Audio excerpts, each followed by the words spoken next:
Good evening everyone welcome back to your own channel ਸਾਇੰਟੀਆ।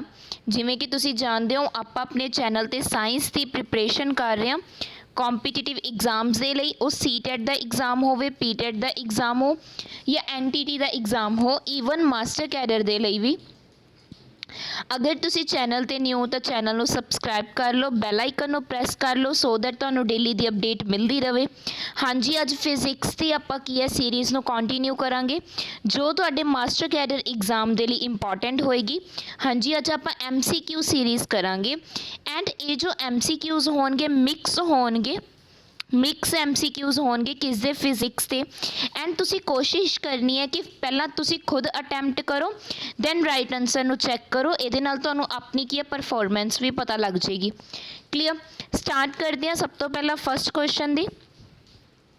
Minimum I think 10 और 12 question है तो अपने marks जरूर दसियो किन्ने करैक्ट होए। तो फर्स्ट क्वेश्चन है अपना, the scientist who is credit with the discovery of nucleus in an atom. वो साइंटिस्ट का नेम दसना है जिन्हों ने की है एटम दे विच न्यूक्लियस नो डिस्कवर किया सी। तो अपने को कुछ ऑप्शंस गिवन है, नील बोहर, ऑप्शन बी है रदरफोर्ड, ऑप्शन सी है जे थॉमसन, ऑप्शन डी है बाल्मर। देखो ये बिल्कुल सिंपल क्वेश्चन है, 9th क्लास का क्वेश्चन आ जाता है बट हुण आपां इदां लैवल देख सकते हैं मास्टर कैडर दे विच कई बार सिंपल क्वेश्चन भी बन जाते हैं। तो मैं मोस्टली हर तरह का क्वेश्चन ही रखे। तो देखो न्यूक्लियस का डिस्कवर किन्ना ने किया सी, रदरफोर्ड ने। तो इस क्वेश्चन का राइट आंसर क्या है, ऑप्शन बी। किस द्वारा किया सी, उन्होंने एक एक्सपैरीमेंट किया सी। ठीक है जी, की सी जिंक सल्फाइड की स्क्रीन रखी सी जिस दे उपर की है अल्फा पार्टिकल्स स्ट्राइक होए सीगे। तो कुछ तो की है डायरैक्ट पास हो गए सीगे उस दे विचों, इस तरह नाल सी जिवें की है इत्थे की है सिल्वर दे सॉरी अल्फा पार्टिकल की है निकल रहे सी। ठीक है जी, जिंक सल्फाइड की इस तरह नाल की है स्क्रीन लगी हुई सी, सेंटर दे विच की एक पार्टिकल रखा गया सीगा सिल्वर का। तो की सी कुछ पार्टिकल्स तो सीधा पास हो रहे सी, कुछ पार्टिकल की है कुछ एंगल ते की कर रहे सी, डिफ्लैक्ट कर रहे सी, इस तरह नाल मुड़ रहे सी। कुछ की जिस तरह जा रहे सी उस तरह ही की आ रहे सी, वापस आ रहे सी टकरा के। ठीक है जी, तो इस वे दे नाल उन्होंने किस नूं डिस्कवर किया सी, न्यूक्लियस नूं। तो इस क्वेश्चन का राइट आंसर की आ गया अपने को, ऑप्शन बी आ गया। क्लीयर, सैकेंड क्वेश्चन की अपने को, सैकेंड है digital circuit can be made with the repetitive use of आपा की है अगर डिजिटल सर्किट्स बनाने हैं, मैं इलैक्ट्रॉनिक्स के विच करवाया होया तुहानू, तो आपा की है किस गेट नू वारी वारी यूज़ करांगे उसनों बनाने दे लई। ठीक है जी, देखो आपा की है यूनीवर्सल गेट्स नू की करांगे वारी वारी यूज़ करांगे, रैपिटेटिव यूज़ करांगे।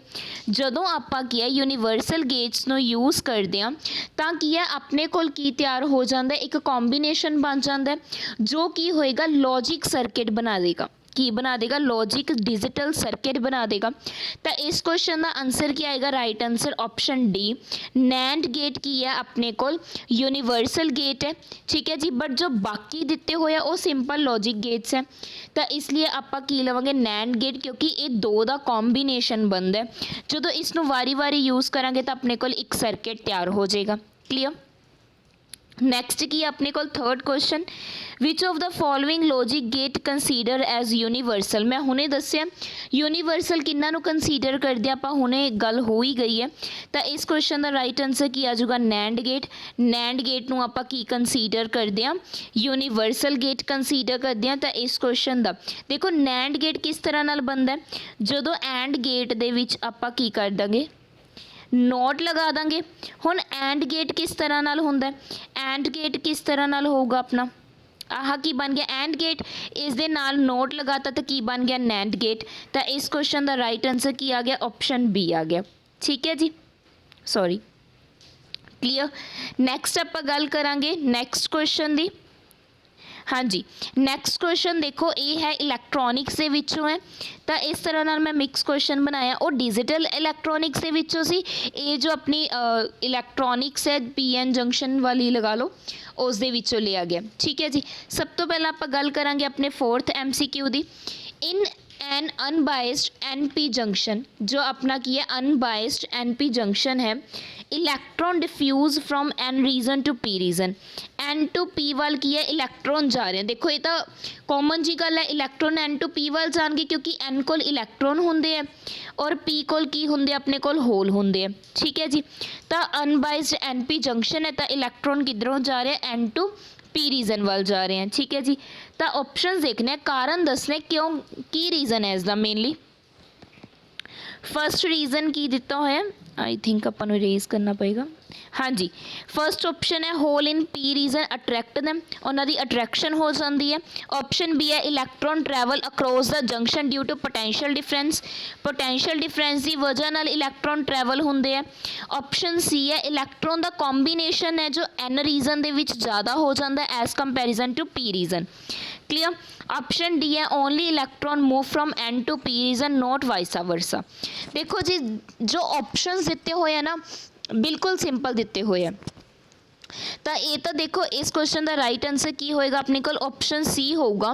जो इलैक्ट्रॉन की कंसनट्रेशन है वो एन रीजन दे विच ज़्यादा होगी as comparison to P region, ताही करके जो इलैक्ट्रॉन है डिफ्यूज कर रहे हैं कितों तो कितों N region to P region. तो इस क्वेश्चन का राइट आंसर की आ गया, ऑप्शन सी आ गया। ठीक है जी, नैक्सट गल करांगे आपां फिफ्थ MCQ दी। Electron hole recombination in PN junction may lead to emission of. देखो इलैक्ट्रॉन ते होल जदों की करते हैं रीकंबाइन कर जाते हैं किस दे विच, पीएन जंक्शन दे विच, तो वो की अमिट करते हैं। क्लियर। तो जदों भी इन्हां दी रीकॉम्बीनेशन होंदी है तो एनर्जी रिलीज़ होंदी है, ध्यान दे विच रखना है। की रिलीज़ होंदी है, एनर्जी रिलीज़ होंदी है, बट किस फॉर्म दे विच होंदी है आपां नूं ये पूछा गया। तो इस क्वेश्चन का राइट आंसर की है A, option A is right answer. Light दी फॉर्म दे विच एनर्जी की हो जाती है, अमिट हो जाती है। देखो किन्ने बेसिक जे क्वेश्चन है, कई बार आपां यही गलत कर दिंदे आ, तो ये ध्यान दे विच रखियो। ठीक है जी, आई होप तुहानूं 5 दे 5 क्लीयर हो चुके होने, तो मार्क्स भी जरूर दसियो तुहाडे किन्ने बने सी। ठीक है जी, नैक्सट 6 MCQ की गल करते हैं। Just a second. हाँ जी, 6 की है, in an insulator band gap is of order. Band gap किस ऑर्डर का होना चाहिए। देखो इंसुलेटर दे विच की है, बैंड गैप की होगा अपने को ज़्यादा होगा। इंसुलेटर दे विच की है, बैंड गैप की होगा ज़्यादा होगा, मोर होगा किदे नालों, कंडक्टर एंड सैमी कंडक्टर नालों। क्यों, सो दैट जो इलैक्ट्रॉन्स हैं वो फ्लो ही ना कर पान। क्लियर। ताही वो इंसुलेटर बनूगा, अगर तो इलैक्ट्रॉन फ्लो करन लग गए तो वो कंडक्टर हो जाऊगा। या फिर अगर आप गल करिए तो बैंड गैप की होगा जिहदा ऑर्डर की होगा सब तो ज़्यादा होगा। तो देखो ये पर्टिकुलर नहीं है कि कितना ऑर्डर होगा, तो तुसी ऑप्शंस देखनियां ने जिसका ऑर्डर सब तो ज़्यादा होगा। अगर आप गल करिए तो मेन आपने एवें नहीं देखना कि कितने आप लगा दिए, जिवें हुण ऑप्शंस की दित्तियां होईयां ने 0.1 electron volt, 1 electron volt, 5 electron volt, 100 electron volt, 1 megawatt electron volt. तो आपने की देखना है, देखो हुण जो अपने कोल की ने, अगर आप गल करिए इंसुलेटर दे विच जो एनर्जी गैप हुंदा है वो मोर दैन हुंदा किस तो 3 इलैक्ट्रॉन वोल्ट तो आपने ज़्यादा हायर भी नहीं लेना।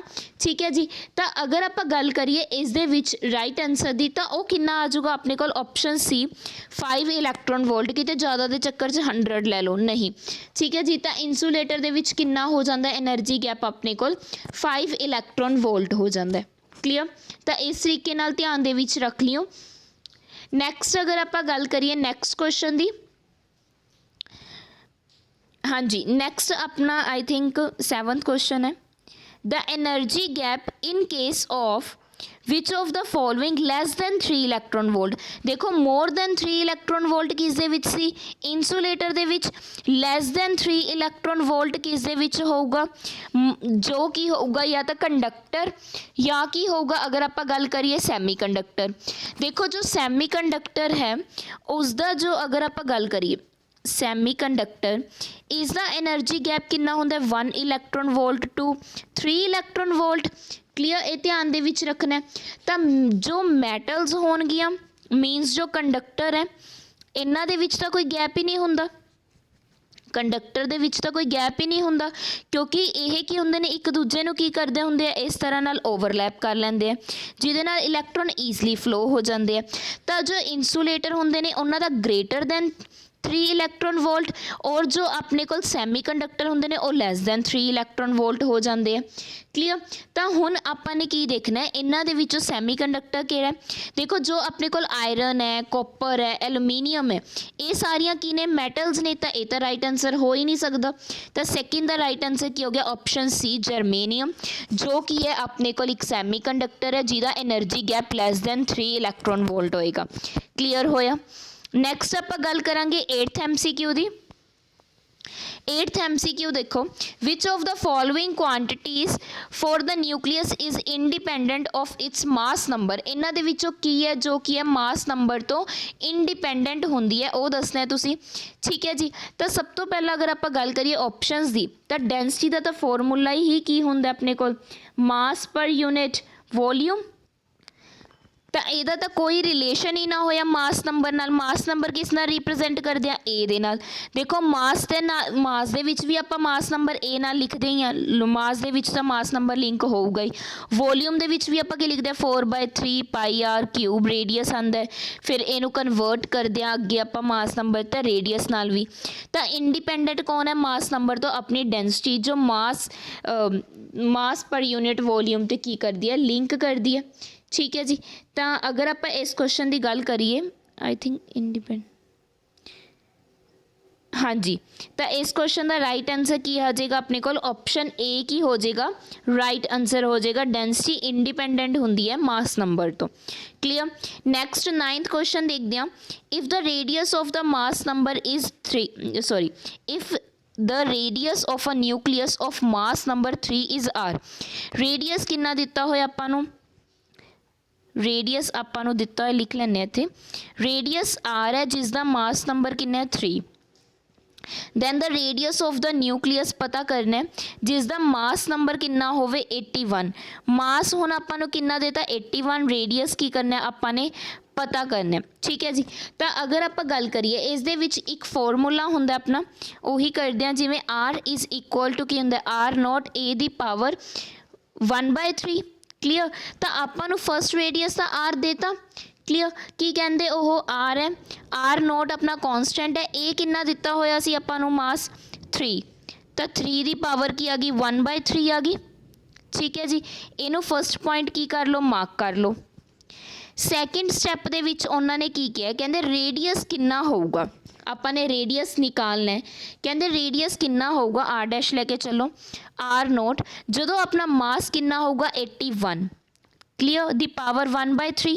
ਹੁਣ 81 ਨੂੰ ਮੈਂ ਕੀ ਲਿਖ ਸਕਦੀ ਹਾਂ, 3 ਦੀ ਪਾਵਰ 'ਚ ਲਿਖ ਸਕਦੀ ਹਾਂ। 3 ਦੀ ਪਾਵਰ 3 ਕਰ ਸਕਦੀ ਹਾਂ ਇੰਟੂ 3। ਵੈਸੇ ਤਾਂ 3 ਦੀ ਪਾਵਰ 4 ਆਊਗਾ ਨਾ, ਜਸਟ ਅ ਸੈਕਿੰਡ ਮੈਂ ਅੱਗੇ ਲਿਖ ਲੈਂਦੀ ਹਾਂ ਇਸ ਤਰ੍ਹਾਂ ਨਾਲ ਕੀ ਆਪਣਾ 1/3 ਚੱਲ ਰਿਹਾ। ਤਾਂ ਆ 3 ਨਾਲ ਕੀ ਹੋ ਗਿਆ, ਪਾਵਰ 3 ਕੈਂਸਲ ਹੋ ਗਈ। ਠੀਕ ਹੈ ਜੀ। ਕਿੰਨਾ ਆ ਗਿਆ ਆਪਣੇ ਕੋਲ, 9 ਆ ਗਿਆ। 3 3 = 9, 9 r0 ਆ ਗਿਆ। ਕਲੀਅਰ। 9 r0 ਆ ਗਿਆ r ਡੈਸ਼ ਦੀ। ਹੁਣ ਜਦੋਂ ਆਪਾਂ ਇਹਨਾਂ ਦੋਨਾਂ ਨੂੰ, ਇਹ ਆਪਣੇ ਕੋਲ ਕੀ ਹੈ, ਸਟਾਰ ਸੀ, ਤੇ ਇਹ ਆਪਣੇ ਕੋਲ ਕੀ ਹੈ, ਡਬਲ ਸਟਾਰ ਲਗਾ ਲਓ। ਸਟਾਰ ਤੇ ਡਬਲ ਸਟਾਰ ਆ ਗਿਆ। ਹੁਣ ਦੇਖੋ ਅਗਰ ਮੈਂ ਇਹਨਾਂ ਨੂੰ ਕੰਪੇਅਰ ਕਰਾਂ ਤਾਂ ਇਹ ਕੀ ਹੈ, r0 3 ਦੀ ਪਾਵਰ 1/3। ਤਾਂ ਇਸ ਨੂੰ ਵੀ ਮੈਂ ਐਵੇਂ ਲਿਖ ਸਕਦੀ ਹਾਂ ਚੇਂਜ ਕਰਕੇ। ਦੇਖੋ ਜੋ ਆਪਣੇ ਕੋਲ ਆ ਸਟੈਪ ਸੀਗਾ, ਇਸ ਨੂੰ ਮੈਂ ਹੋਰ ਕਿਸ ਤਰ੍ਹਾਂ ਨਾਲ ਲਿਖ ਸਕਦੀ ਹਾਂ, r0 3 ਨਾਲ ਕੀ ਆਪਣੇ ਕੋਲ 3 ਦੀ ਪਾਵਰ 1/3। ਠੀਕ ਹੈ ਜੀ। ਕਲੀਅਰ। ਤਾਂ ਇਸ ਤਰ੍ਹਾਂ ਦੇ ਵਿੱਚ ਅਗਰ ਮੈਂ ਦੇਖਾਂ ਤਾਂ ਦੇਖੋ ਜੋ ਫਸਟ ਇਕੁਏਸ਼ਨ ਸੀ, r ਦੀ ਵੈਲਿਊ ਕਿੰਨੀ ਹੈ, r0 3 ਦੀ ਪਾਵਰ 1/3। ਇਹ ਮੈਂ ਪੁੱਟ ਕਰ ਸਕਦੀ ਹਾਂ।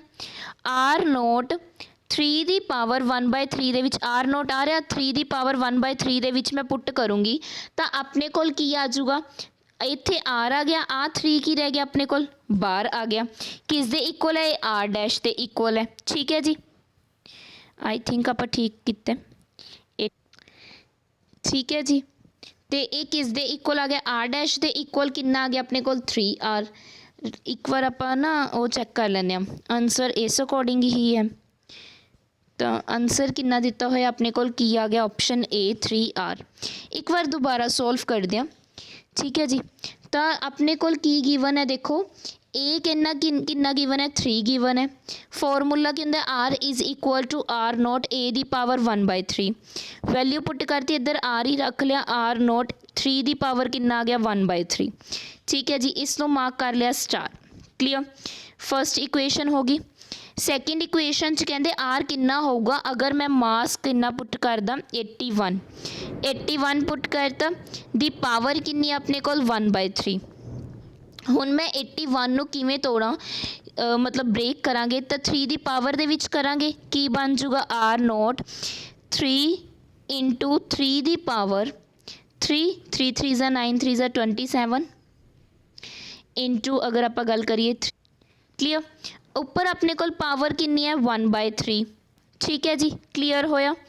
तो इस नूं की कर देंगे आर नॉट 3 दी पावर किन्नी आ गई 1/3।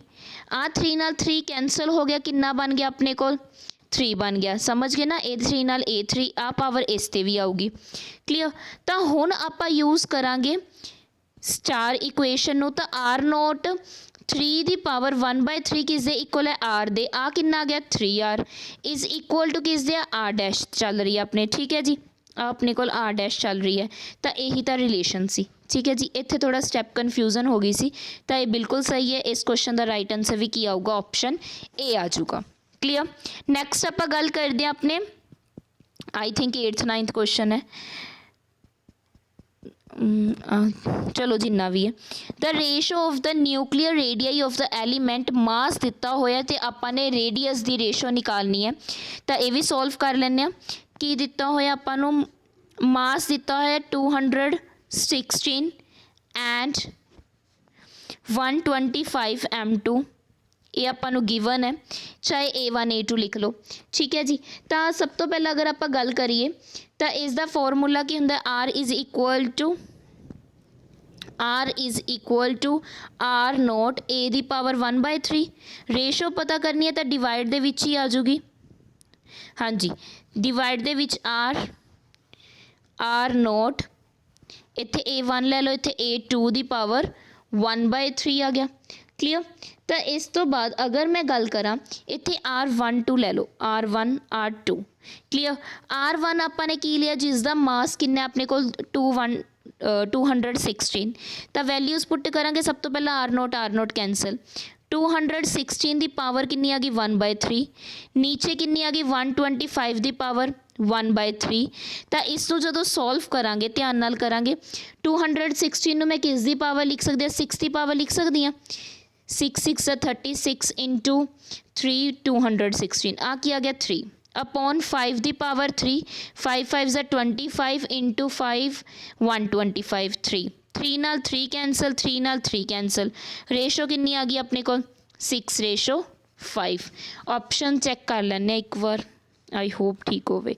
हाँ जी, इस क्वेश्चन का राइट आंसर की अपने को option A. I hope clear हो चुका है तुहानू। नैक्सट आप गल करांगे नैक्सट MCQ दी। हाँ जी, आ देखो 11th MCQ देखो, the zeroth law of thermodynamic led to the concept of, जो अपने को जीरोथ लॉ है थर्मोडायनामिक का, वो किस नो लीड कर दे, किस कंसैप्ट नो लीड कर दे। ठीक है जी, तो ऑप्शन ए दी हुई है internal energy, option be the हुई है आपां हीट कंटेंट, ऑप्शन सी है प्रैशर, ऑप्शन डी है टैंपरेचर, ऑप्शन ई है वर्क डन। तो आपां ने दसना है जो अपने को जीरोथ लॉ है, जीरोथ लॉ की कहंदे, जो अगर ये सारे इक्वलिब्रियम दे विच ने तो वो किस दे विच, मतलब अगर ए ते बी इक्वलिब्रियम दे विच ने, बी ते सी इक्वलिब्रियम दे विच ने, तो ए बी आपस दे विच सॉरी ए सी भी की होणगे इक्वलिब्रियम दे विच होणगे। ठीक है जी, तो जीरोथ लॉ किस नूं लीड करदे टैंपरेचर नूं, तो इस क्वेश्चन का राइट आंसर की आ जाऊगा ऑप्शन डी आ जाऊगा। क्लीयर होया। नैक्सट सैकेंड क्वेश्चन की है, 12th क्वेश्चन है, the zeroth law of thermodynamics 3 system का दिता होया A B C जो इन कंटेंट दे विच ने, तो आपां ने जीरोथ लॉ हुणे दस्या मैं, तो इहदा मतलब की होया अपने कोल तीनों सिस्टम किस दे विच होणगे इक्वलिब्रियम दे विच होणगे। सिंपल जी गल है। इस क्वेश्चन का राइट आंसर भी की हो गया ऑप्शन डी हो गया। क्लीयर होया।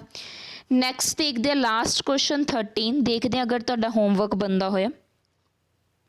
Which of the following law of thermodynamic forms the basis of the definition of temperature ਕਿਹੜਾ ਇਹਨਾਂ ਦੇ ਵਿੱਚੋਂ ਲਾ ਹੈ ਜੋ ਟੈਂਪਰੇਚਰ 'ਤੇ ਬੇਸਡ ਹੈ। ਚਲੋ ਵੈਸੇ ਤਾਂ ਇਹ ਮੈਂ ਦੱਸਤਾ, ਬਟ ਸਟਿਲ ਤੁਸੀਂ ਇੱਕ ਵਾਰੀ ਆਪਸ਼ਨਸ ਦੇ ਵਿੱਚ ਦੱਸ ਦਿਓ 13 ਕੁਐਸਚਨ ਦਾ ਆਨਸਰ ਕੀ ਹੋਏਗਾ। ਠੀਕ ਹੈ ਜੀ, ਕਲੀਅਰ। ਅਗਰ ਅੱਜ ਦੀ ਵੀਡੀਓ ਅੱਛੀ ਲੱਗੀ ਹੈ ਤਾਂ ਫੀਡਬੈਕ ਜ਼ਰੂਰ ਦਈਓ, ਪਲੀਜ਼ ਜ਼ਰੂਰ ਦੱਸਿਆ ਕਰੋ ਤੁਹਾਨੂੰ ਵੀਡੀਓ ਕਿੱਦਾਂ ਦੀ ਲੱਗੀ ਹੈ, MCQ ਕਿੱਦਾਂ ਦੇ ਲੱਗੇ ਹੈ। ਵੀਡੀਓ ਨੂੰ ਲਾਈਕ ਕਰਨਾ ਨਾ ਭੁੱਲਿਆ ਕਰੋ, ਸ਼ੇਅਰ ਕਰਿਆ ਕਰੋ ਆਪਣੇ ਫਰੈਂਡਸ ਦੇ ਨਾਲ, ਮੈਕਸੀਮਮ ਟੂ ਮੈਕਸੀਮਮ ਸ਼ੇਅਰ ਕਰਿਆ ਕਰੋ। ਟੈਲੀਗ੍ਰਾਮ ਗਰੁੱਪ ਨੂੰ ਵੀ ਜੁਆਇਨ ਕਰ ਲਓ। Thank you so much.